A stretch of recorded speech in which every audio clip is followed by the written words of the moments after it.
We have finally made it to the final unit of this class, the Italian Baroque, and I am totally unapologetic when I tell you that this is my absolute favorite period of Western culture history, and I think you'll see why.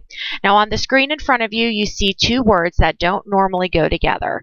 Piety is just somebody who's very religious and very devout. And extravagance is someone who's kind of wild, maybe they spend a lot of money, maybe they have a lot of fun. And usually you don't think of those two things as coexisting. And that is the beauty of why the Italian Baroque especially is so unique, because it takes those two very divergent forces and pushes them together. And what we see is a whole new style of art that is just enrapturing when you actually start looking at it.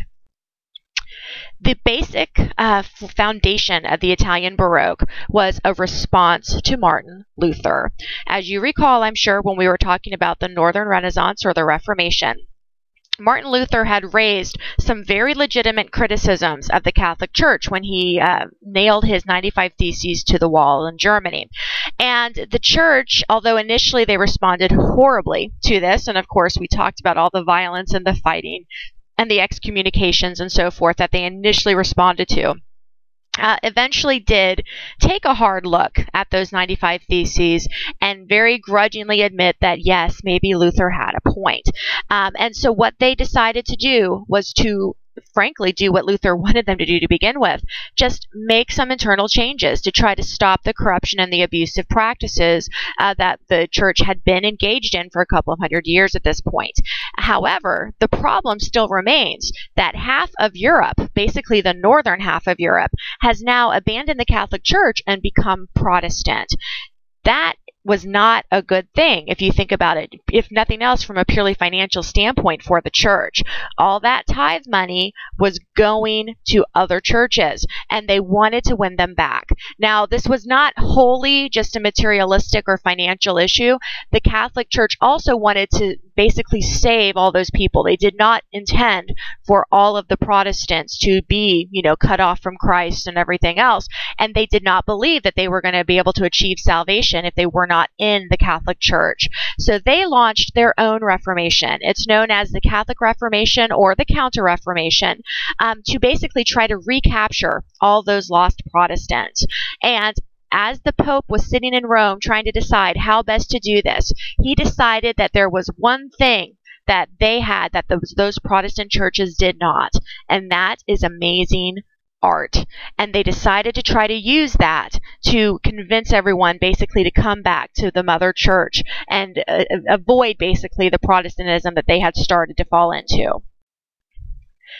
As a result of that, what ended up happening was that the church basically became a lot more emotional and expressive than it ever had before.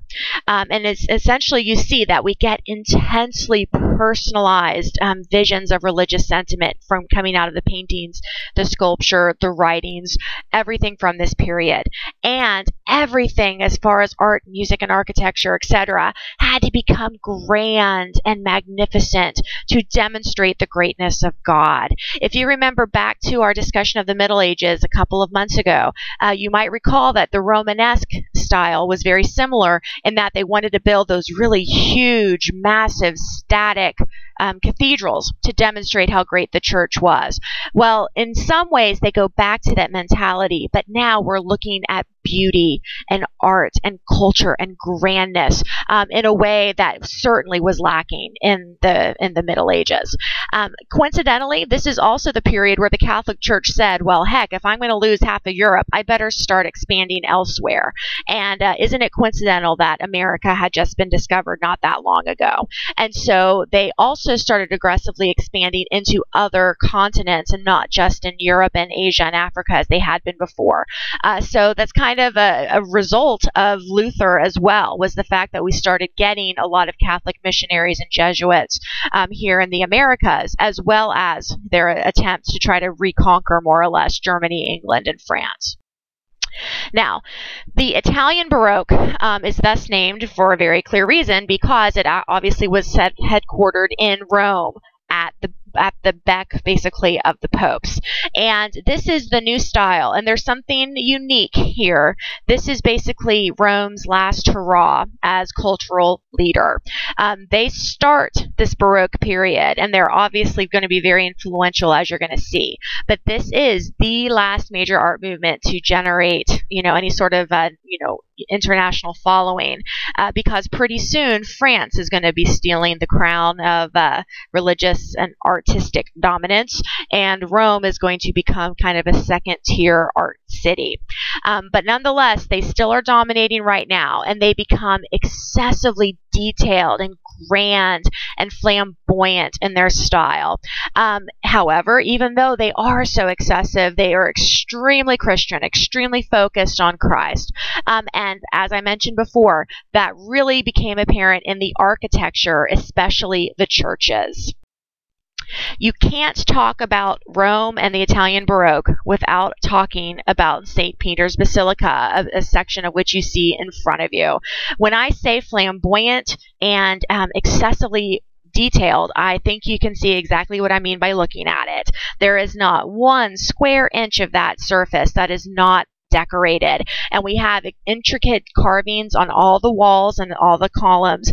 We have beautiful paintings on the ceilings. That's a huge part of Baroque here as well. And if you see, there's quite a bit of gold trim everywhere.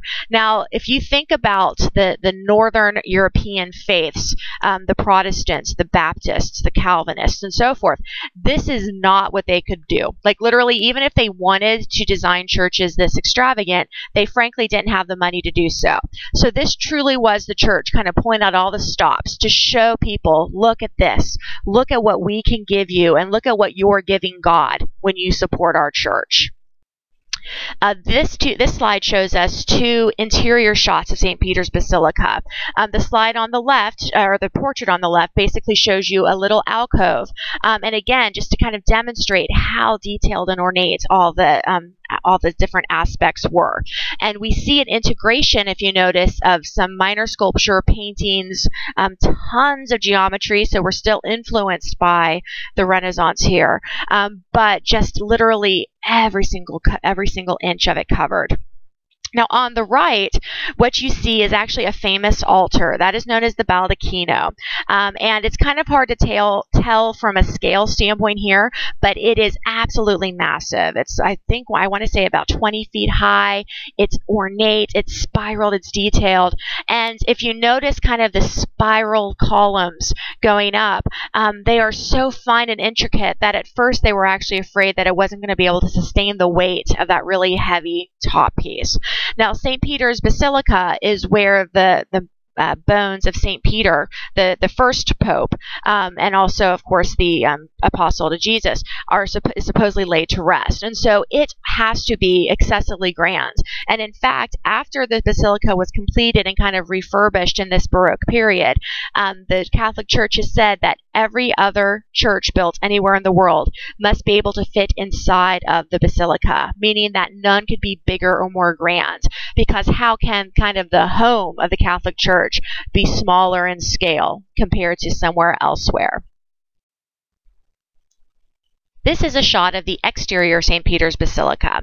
And if you look at the dead center, what you see there is actually the original part of this church as it was initially constructed under the design of Michelangelo, our Renaissance hero. And when you look at what he put out there, it is a very typical Renaissance design. We see all those beautiful columns, we see the triangular pediments, we see the balance, the harmony, everything is perfect, which is exactly what the Renaissance was about. However, there was a very important addition to this during the Baroque period, and that are those colonnades that you see extending from that facade straight up and then kind of around to create that huge piazza in the middle. And of course, that is where all the Catholic devotees come together in order to be blessed by the Pope, to celebrate Easter, and so forth. Now, the colonnades themselves, of course, have some Renaissance aspects. I mean, the fact that they're columns alone is that. But what the component of this that makes it truly Baroque, and what makes it so unique, frankly, is that when it was designed by an artist by the name of Bernini, an extremely important man you're going to get to know very well in the next 2 weeks. He designed them, though, literally to be the arms of the church. He wanted this basically to represent the church itself, stretching out and embracing its people every time they would come to show their devotion to Christ. And that component, kind of that emotional and that physicality that we see, is truly, truly, truly what the Italian Baroque was about. And in fact, what a lot of people were kind of uncomfortable with was the fact that there was a lot of sexuality to the Baroque. Now, so far we've been looking at buildings. Obviously, you're not going to see a lot of sexuality with buildings, even if the arms are reaching out trying to hug you. But when we start talking about the sculpture, that is going to change. And Bernini, the same architect who designed that colonnade, and he also did the baldacchino, by the way, inside, that spiral altar in the center of St. Peter's Basilica, he was actually most famous as a sculptor. And what you see before you on this page right here is one of his most famous pieces. It is called The Ecstasy of Santa Teresa. Saint Teresa was a Spanish nun who actually was, obviously extremely devout. If she's a nun, clearly that would be the case. And she actually published a book in this period describing the religious experiences she had when she was in deep meditation in her little closet where she lived in Spain. And basically one of the visions she experienced was that she was in her room praying desperately to Christ when all of a sudden an angel came to her and basically started elevating her. And what you see before you is the angel himself. And if you look in his right hand, he is clasping a golden arrow. Well, the vision that Saint Teresa experienced was the angel taking that golden arrow, plunging it into her body, pulling it out, plunging it back again, in and out, in and out, in and out. And her reaction was to describe the most intensely pleasurable yet painful experience that she has ever had in her life. Now, I hope you brought your dirty minds with you, because that should sound sexual. Even though this is a nun who probably did not have any sort of experience in the real world with that, she is describing an intensely sexual exchange basically with this angel. And when Bernini was trying to convey that in sculpture, what he chose to do is, as you can see, is he's basically showing the nun's rapture at this experience as her head is thrown back, her eyes are closed, her mouth is kind of slack, and then you see the wild, turbulent waves of her gown. That is meant to kind of show you kind of the passion that's roiling beneath the surface as the angel kind of looks on lovingly, at the same time. Now, what you also see in this is kind of the bright gleaming lights, the rays of lights kind of coming all around her during this experience. And in fact, what's truly amazing, it's kind of hard to see here, but she is actually levitating in the sculpture. If you notice, her foot all the way down at the very bottom is not touching the rock. Bernini actually found a way to actually hold the figures kind of hiddenly in the back. And so it really does appear as if the sculpture is floating before you. The advances that they had made, from kind of the perfection that they had achieved in the Renaissance to now, allowed them basically to take sculpture in a whole new way, somewhere that, people had never basically seen before. And I know you remember David. Of course, this is Michelangelo's David, that epitome of perfection, of calm intellect, of reason. Even though he's about to go out and face a monster, he's totally cool with that. And he's reasoned and has no fear whatsoever. That is the Renaissance. Let me show you what the Baroque did with the exact same story. This is what we get instead. This is also Bernini. This is Bernini's David. And I want you to notice a few major differences here. For one thing, even though we still have, a very, fit, athletic looking person, that is like Michelangelo's David. He is not calmly sitting by and contemplating what it's going to be like to actually be fighting the monster. Instead, he's got his hand with the rock. He's got the sling about to go. He is literally in mid-swing, And if you look at his face, he has this intense, passionate focus of his anger and his resolve, basically, that he is going to fight to the death if need be to stop Goliath from conquering his people. This is a beautiful representation of the Baroque, of its passion, of its intensity, of its eagerness. And what's funny is that this is a statue that was not designed to be looked at from just one point of view. Literally, it's a 360 type statue where you can walk around. And they have actually done studies. People have kind of sat in the corner of the museum where this particular piece is housed and watched people as they go up to look at it and look more closely. And what they found, which I just find absolutely hysterical, is that people are really hesitant to stand exactly in front of it. Everyone stands to the left or to the right, and they don't want to face David head on. And the reason for that, people have claimed, is that there's so much like intensity and action with the piece that it's almost as if people are afraid they're going to be in the way when he lets the rock loose and they're going to get hit by it. Now, if a piece of rock, of a piece of marble can convey that to you, that has to tell you something about kind of how powerful and how amazing the artwork became of this period. We don't want statues that are just standing around looking perfect. We want the experience and the passion that we all experience in real life. Now, that same intensity and passion absolutely carried over to the painting as well.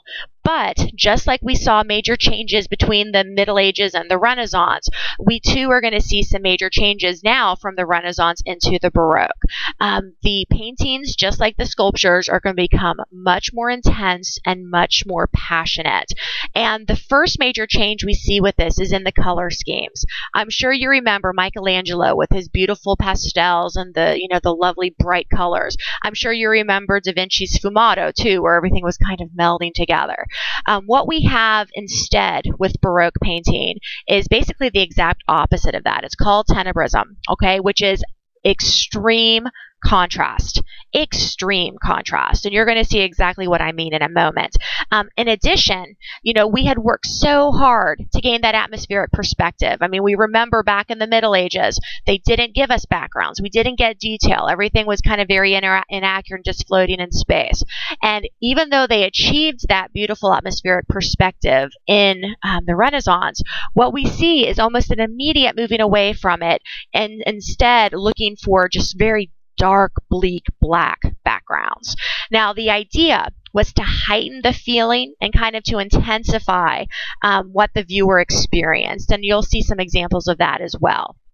Now, another big difference, and I think another reason why I like this period so much, is that it recognized that the world was not perfect, that the average person does not spend every single day of their life in church or living in like beautiful, expensive, well-made houses. That the reality is there's an awful lot of Europeans out there that are kind of barely getting by, that spend a lot of their times in bars or on street corners and having a much more rough existence than perhaps we would like to believe.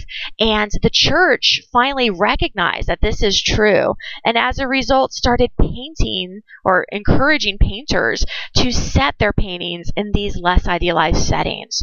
How can we actually win back the Protestants if we don't speak to them kind of in the realities of their life? And for the same reason, let's use contemporary dress and contemporary people. Let's not pretend we're Romans anymore, guys, because you know what? We're not. They've been dead for about 1,000 years, and we've got to move on. Last little technique as the focus I want you to look at was something called foreshortening. Even though we had atmospheric perspective and vanishing point in the Renaissance, they still absolutely stick to vanishing point. That's massively important in the Baroque period. But what they want to show is kind of give you the feeling almost of a three-dimensional aspect where the figures are receding into the background. Okay, so you don't actually see kind of where they go. It just kind of gets really dark and hazy back there, and they just disappear. This is a fascinating technique, and it adds a lot more kind of depth and individuality to the paintings.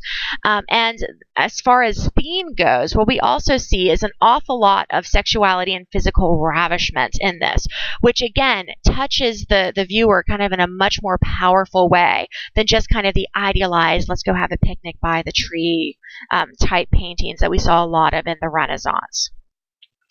The painter who was most important in this period was a man by the name of Caravaggio. You cannot know enough about Caravaggio. And in fact, this week you're going to be looking at a wonderful view of his life known as The Power of Art. The painting you see before you here is known as the Crucifixion of St. Peter. And St. Peter was, of course, the first Pope, recognized nowadays as the first Pope of the Catholic Church. He was Christ's most devoted disciple. And he he moved to Rome and kind of started basically the machinations of the Catholic Church in his old age, which is why you see him now as an elderly man upside down. Now, the first question you may be asking, though, is why is he upside down? And that is because, according to tradition, when he was about to be martyred for his faith, because remember, at the very beginning, right after Christ died and when those first apostles were still knocking around, Rome was still pagan. They had not converted to Christianity. And so Peter was a troublemaker as far as the Romans were concerned, and he ultimately was martyred for his faith. And he too was going to be crucified because that was the Roman way of execution. However, Christ was crucified. Peter believed that he was not good enough to be killed the same way Christ was. And so he requested to actually be crucified upside down, just so that he could actually be paying more respect to Christ. And the Romans were happy enough to oblige him. Now, what aspects of this make this painting very distinctly Baroque? First of all, you see that tenebrism, that extreme black dark background with almost like a searchlight focused on the front to really give you that major pop of color in the front with that sharp contrast in the back. We see realism. We have Peter here, not as a beautifully buff David type character, but as an old man with a little bit of flub on his tummy, with gray hair, with wrinkles, with the signs of his age. And probably my favorite component of this picture is if you look at the very bottom left-hand corner, the man who's helping to push up the crucifix, look at his feet. He's got dirty feet. I can guarantee you could look as long as you want to. You will not find dirty feet in a Renaissance painting. That was not what they wanted. That was not perfect. That was not ideal. And so you see kind of the realism, the harshness of this. And a great example here of the foreshortening is the gentleman who's kind of pulling the crucifix up, and he has the rope over his back. We don't see exactly, we certainly don't see his face, and we don't see much of anything because he's receding into the background. He's just kind of floating back there. And even the one gentleman's face that has the red cape over his shoulder, it is so shrouded in shadow that we can't make out any more detail. It's a much more kind of vivid and dark look at the world around us. This is another one of Caravaggio's pieces. I love this one. It is called The Calling of St. Matthew. And if you notice, first and foremost, we are in a bar. Again, welcome to the Baroque period. That is where most people would spend their time after they got off of work in this period. So that is where Caravaggio set his pieces. And we're sitting in this bar, and again, we're all in contemporary dress. We're not going back to the Roman periods to reflect what the people, what Matthew really looked like. They're wearing the little feathers and the tights and everything else that the people of the Baroque era wore. And what we see here is in this, again, a very dark and kind of seedy bar, there's one shaft of light coming down through a window there that is highlighting the people. And what's kind of unique and interesting about this is Jesus is in this picture, but he is not at the center. He is all the way over to the right. And he actually even has the slightest hint of a halo, which also could be just a scratch on the wall. And I'm sure Caravaggio is having a little bit of fun there. But there is Jesus off to the side, and he is pointing at somebody at the table. But if you notice, it's kind of ambiguous, isn't it? Exactly who he's pointing at. The younger man is looking at him, kind of just like questioning. The older man with the beard is pointing, but it's unclear. Is he pointing to me? Or is he pointing to the guy with his head hunked over next to him? We don't know. And this is also kind of a beautiful depiction of what the Catholics were trying to convey, that you never know when Christ is going to walk into your life and call you to his service. And you know what? You could be sitting in a bar when it happens. So you just have to be open and aware that Christ uses all of us, no matter how horrible of sinners we are, to accomplish his goals. And so this beautiful, we got the tenebrism going on. There's a little bit of foreshortening, as certainly as far as like Jesus's body is concerned, how he just kind of disappears into the background with no real detail given. And otherwise, just the beautiful representation of the subject matter and the message, basically, that the Catholics were trying to convey. This is the last piece by Caravaggio we're going to look at. This is actually the conversion of Paul. The original story goes, Paul was named Saul with an S, and he actually was a Roman, and he was the biggest persecutor of Christians around. He would lead the stonings himself. He thought that Christians were horrible. He thought that they were ruining the Roman Empire and so forth. And literally, the story goes that he was on the road to Damascus when something happened. He was riding his horse, and he felt this great force kind of push him off, and this blinding light that only he could see came and spoke to him and basically said, Saul, why are you persecuting my people? And Saul, who is laying there on the ground with his arms outstretched as if he's reaching to try to embrace the light, to embrace the voice, realizes that this is God who has come to him and basically told him, you need to stop persecuting. You need to become a Christian and actually help spread the gospel, not to crucify and otherwise punish those who agree with it. And again, we see that beautiful tenebrism with the extreme dark background, the flashlight shining upon the centerpiece. We see the intense passion and kind of sexual nature of it, where he's reaching up to embrace Christ. God is not a figure that is remote and far away from us. He is literally somebody that we should try to embrace. And then we even see that beautiful foreshortening with the horse basically not even having a head, right? It's going into the distance, the man holding him going into the distance. And everything else is just really focused on that bright, passionate light. Now, the sculpture and the paintings of this period were intense. And of course, there has to be intense music to go along with it as well. And what we see here, again, is the church being brilliant. They're pulling out their big guns here to try to wow all the people of Europe to win them back to the church. And they come up with something which is going to seem strange to you, but was amazingly popular, which is opera. Now, to us, most people nowadays consider opera to be extremely boring, hard to follow, the last thing that we kind of want to do on a Saturday night and so forth. But what's interesting is that you have to kind of put yourself in the position of a typical Italian person in the 1600s. Even if you could read and you know everything else, you probably did not have an awful lot of books kind of available for your disposal, especially if you were poor.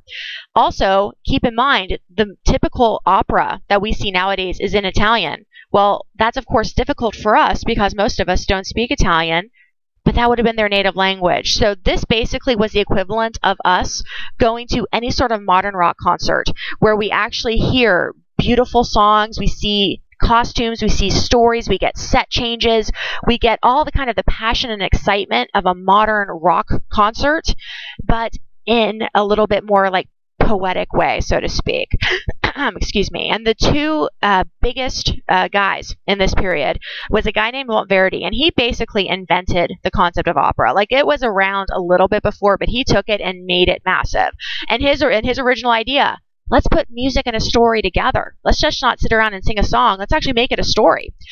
Which basically, if you think about it, this means that opera is basically the forerunner of movies, but with a lot more music than we have in the traditional movie now.